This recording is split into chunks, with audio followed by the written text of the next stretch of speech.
This is episode 511 on the 22nd of April 2022.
For a sports athlete and a student that is in the world of academics and sports, the mission is to win the gold. Nothing less than a gold is acceptable. That's the mission, that's the vision, that's the goal. The goal is a gimmick, but sometimes it has to be there, it has to be adhered to. Anything less than winning a gold is considered to be a strict no no. And that's how athletes become famous. The more the gold medals in hand, the more popular the athlete is or the team is, or the more number of championships, the more we revere that athlete, or the more the performance which has an impact, the more we look at the athlete as a legend. But if you're not able to do the job, either you are retired or you are told to take up another profession. And we all know when an athlete retires or is told to go, is shown the door, what is the next best profession? They become coaches. The most unknown and the less talented individuals go on to become coaches, which is not surprising because then they can influence the younger athletes and tell that I could not perform, so you will not be able to perform. Or you become sports commentator so that you can show off your knowledge, which is not even worth 5%. But then when you are on the mic, you do what you want and you say what you want. And that's the thing. And when it comes to the mission of the Indian national T20 domestic competition, the message of the team management to all the teams is you have to win this year.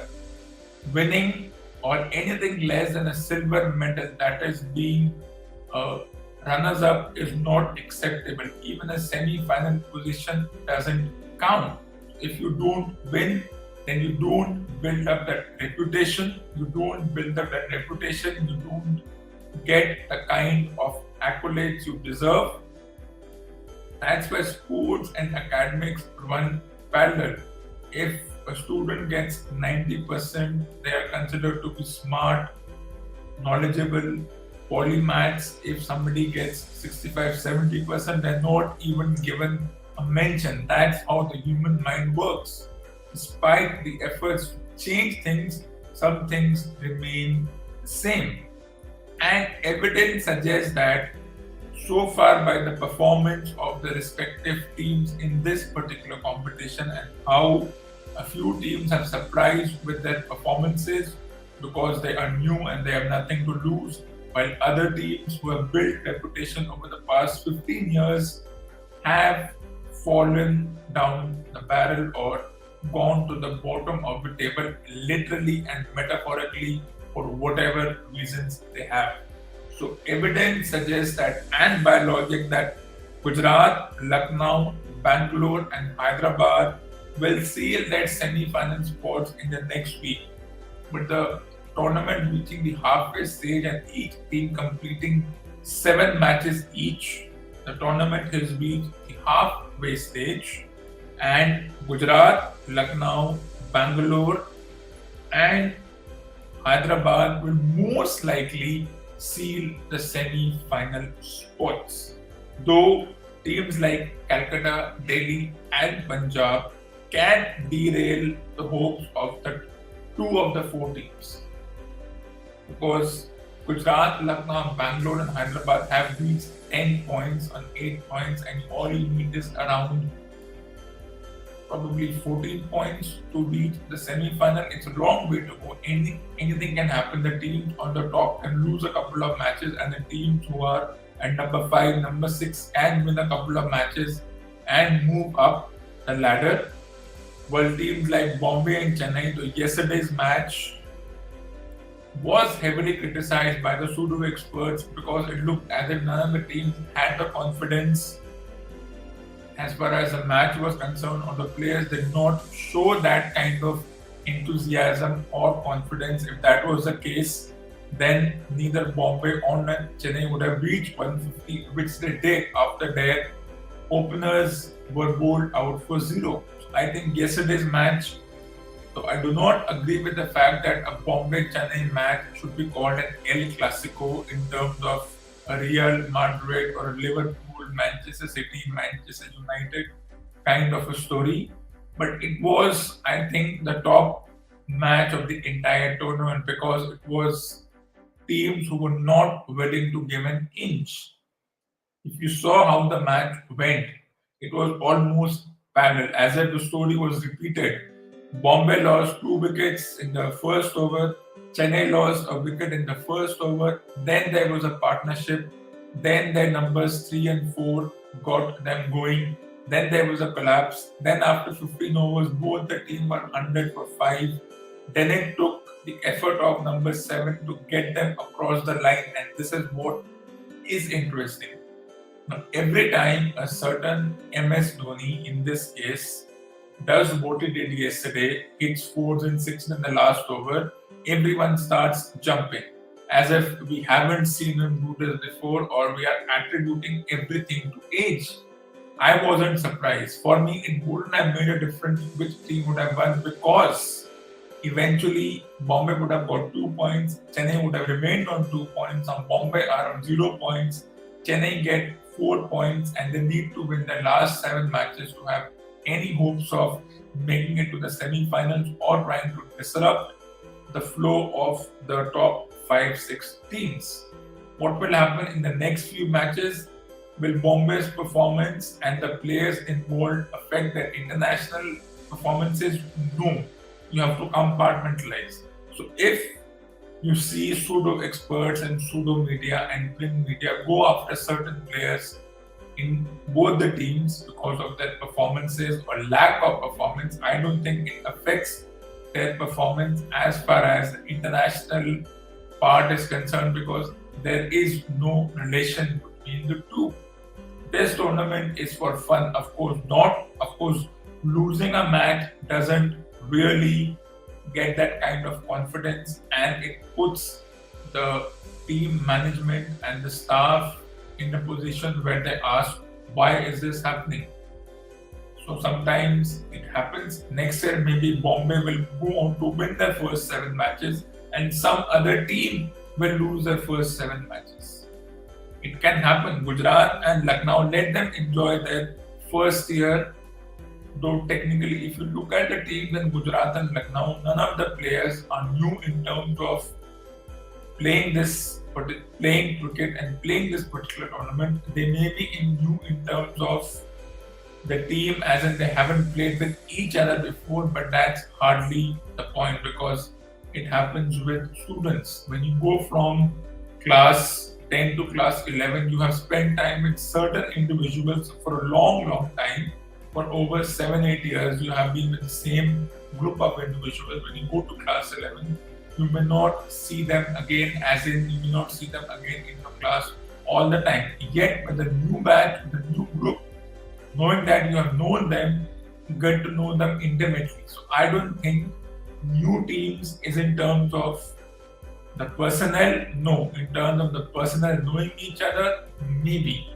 But that's the way the tournaments are scheduled. So if Gujarat and Lucknow are doing well, that's how the sport works, because they have nothing to lose, and whatever plans they have fallen into place, while teams like Bombay and Chennai, as I said, ego might have come into place, or some rigid policies might affect them. Whatever be the case, their chances of qualifying for semi-finals are difficult, which is like, okay, we may have a new champion, which means teams like Bangalore, Gujarat, Lucknow, as I said a couple of episodes before, Punjab, Delhi might just sneak. So at this point, Gujarat, Lucknow, Bangalore and Hyderabad look the teams potent enough to reach the semi-finals, and which of the two teams will reach the finals, that's difficult to say. But Calcutta, Delhi and up to some extent Punjab, and even up to some extent Rajasthan, so numbers 5, 6, 7 or 8. That's how the thing works, right? So Calcutta, Delhi, Punjab, Rajasthan are the 4 teams who have to do well enough to derail these 4 teams. So between Gujarat, Lucknow, Bangalore, Hyderabad, Calcutta, Delhi, Punjab, Rajasthan, any 4 of these 8 teams can make it to the semi-finals. It won't be a surprise, out of which only Hyderabad and Rajasthan would be the only team to have won the competition before, which means Gujarat, Lucknow, Bangalore, Delhi, Punjab, of course you can add Calcutta, Hyderabad and Rajasthan having won the competition before, which leaves Gujarat, Lucknow, Bangalore, Delhi as the teams who will want to win their first title. So anything is possible in this tournament. The decision to win the toss and bowl first can backfire if the team batting first makes 190, or it can be construed as a brilliant plan if the team batting first is out for 150, or in some other cases 120. So who knows what will happen. It didn't work for Bombay yesterday. Bombay could have gone on to make 200. The match could have been over before that. Bombay were limited to 160 and Chennai chased out 160. So anything is possible in this tournament. But their chances of semi-finals look difficult unless they win their next 7 matches, which is hoping against hope and all those things. But while the mission of these teams, all 10 of them, is to win the competition, especially the ones who haven't won before, and a few individuals who would like to have at least a domestic title in their name and end their career with a domestic and an international title. What is the mission of this talk show? Well, it's not mission impossible, it's mission complete. The weekly show with Aditya is a global talk show and podcast platform whose mission is to disseminate information through digital media and initiate a civilized discussion in sports, education, popular culture, and entertainment. So, this is mission number one, the main mission on which this talk show is built. But there is an underlying secondary mission which has even more potent ideas. So, what is the second mission? Its continuing mission is to be a maestro in the world of sports and entertainment business and to be at the top of the mountain and obliterate all counterfeit experts. So there are a couple of individuals who call themselves experts whom you may say that they have been part of this business for the past 30 years and they have been seen it all in terms of sports, but they're limited to one sport. That's the difference. They're limited to one sport. The knowledge about other sport is like asking a history student about Newton's law and asking the physics student about Mogule's missive. What was the 1835 education policy or what is the 2020 education policy, which a student of that genre, unless they are read and they have understood, may not know. And it's exactly what these experts are. They have no idea what is happening in other sports. They have limited their knowledge and their domain to one sport, so they are basically myopic in terms of understanding sports. And who are these individuals? And these are the individuals, and if you look at the name, what is common about them? They've all been part of this business for over 25 years, but the difference is that their head is stuck in the past. Every time you hear them speak, they will say, "Oh, the good old times, how the sport was simple, how things were simple, how we had great batters then. Now the batters don't exuberate that kind of confidence." And then they have a very negative view towards the current players. They are still stuck in the past. They're still obsessed with the Ricky Pontings, the Jack Callises, all the ones who made their debut in '95 and ended their career in 2013. They're still obsessed with that. I don't know why. There were players before that, and there are a couple of very good players after that, and there will be players after that, but they're obsessed with this group. And they look at them, and every time they look at them and they talk to them, "Oh, you left such a legacy when you were a player. You had such a positive impact. They were such great players." Their head is stuck in the past.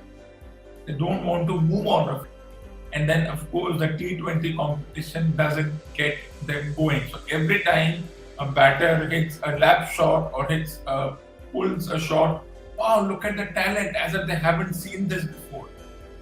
If you have been in the field for over 30 years and if there are 6 or 7 of them, over 200 years of combined experience, yet when they start speaking, it's as if they're seeing it for the first time. It's as if they've never seen players. They're stuck in the past. Of course, they keep using this term modern day cricket, which I disagree with. And then they have a very myopic and a lesser view of the current generation because of the fact that they don't play the sport, and of course the way the sport is scheduled, the way the domestic competition, especially the 20-over domestic competition, is taking over other tournaments, and the way the tournaments are scheduled, and they even scoff at the boundary cushions. Now, if you look at that, for the past 10 years, boundary lines have had cushions. That is to make sure that the players don't suddenly fall and hit themselves, or they don't trip over the boundary and it's clearly visible whether it's a 6 or a 4. They scoff at that. And they also say how the gap between the advertising hoardings and the boundary line is so big, as if it wasn't there before. That's what really makes me a little annoyed. And then they say that we need a new generation. Well, if for a sports athlete, the Shelf life is 15 to 20 years if a sport athlete on an average starts at the age of 18 and finishes around 37, 38. Expect them to, which is the unwritten rule. And why don't we have the same with these so-called commentators or experts? They have been doing it for 30 years. They're all well over 50. Means they're not attuned to the current lot. They're still stuck in the past. So why don't we have a fresh batch, a younger batch? Of course, there are a couple of individuals I haven't mentioned who are relatively younger, but then they don't have that pedigree. And the thing is, if all these individuals are supposed experts for different websites, different sports channels, but if tomorrow they were asked to do everything on their own, right from the production part to the part where they have to speak using their own microphone, using their own software, they won't be able to even say one word because they won't know what kind of software to be used. Now they can say because somebody else is doing the production part, somebody else is doing all the legwork or behind the scenes part. And that's the difference. They're counterfeits. Similarly, in the field of entertainment, that is movie reviews. If you look at the movie reviews, it's as if the entire plot is revealed or we get too specific about which actor plays the character. It doesn't make a difference which actor plays which character. It doesn't matter. The actor doesn't influence the character influences the character. It doesn't matter if the actor playing the character is popular or not. It has no meaning. So, who is the best person to replace them? Well, it's me. And my knowledge goes beyond cricket. And that's the difference. And if you're talking about younger generation, I can easily eclipse them. I was not surprised when Dhoni went berserk yesterday when I heard these individuals. They were jumping in joy. I said they were never seen it before.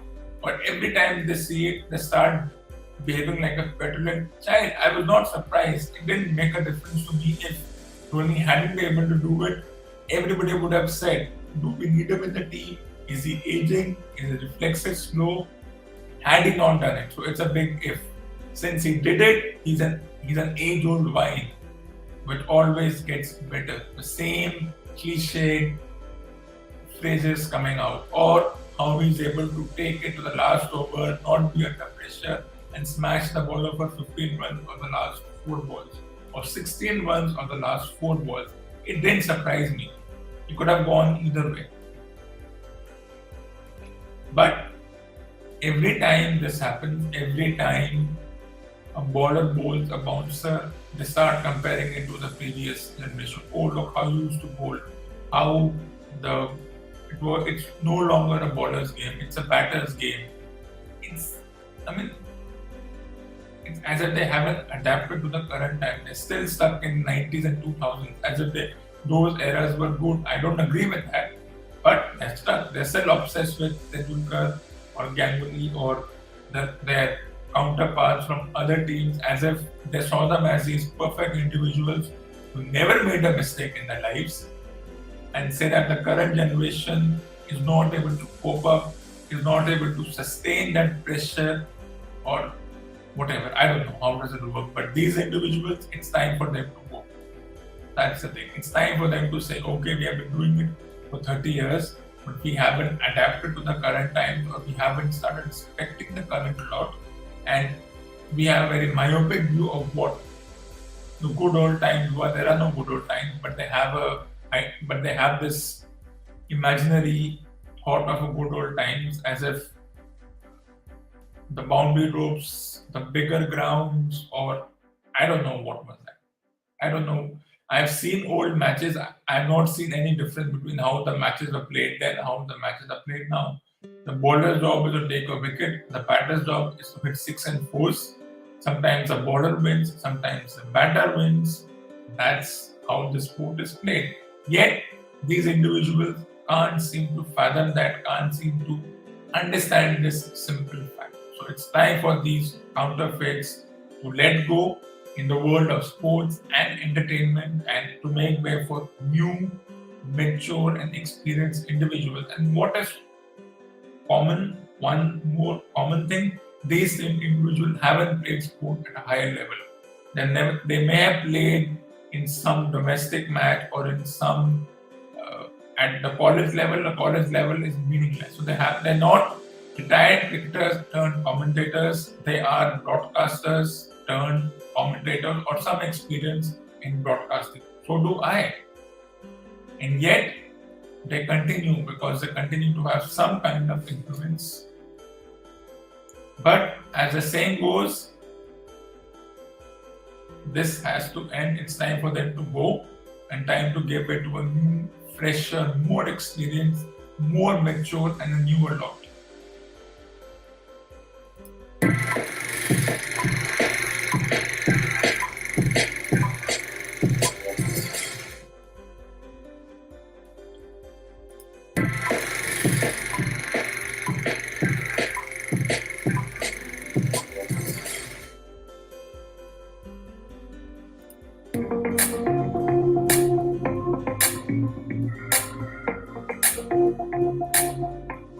It's my dogs.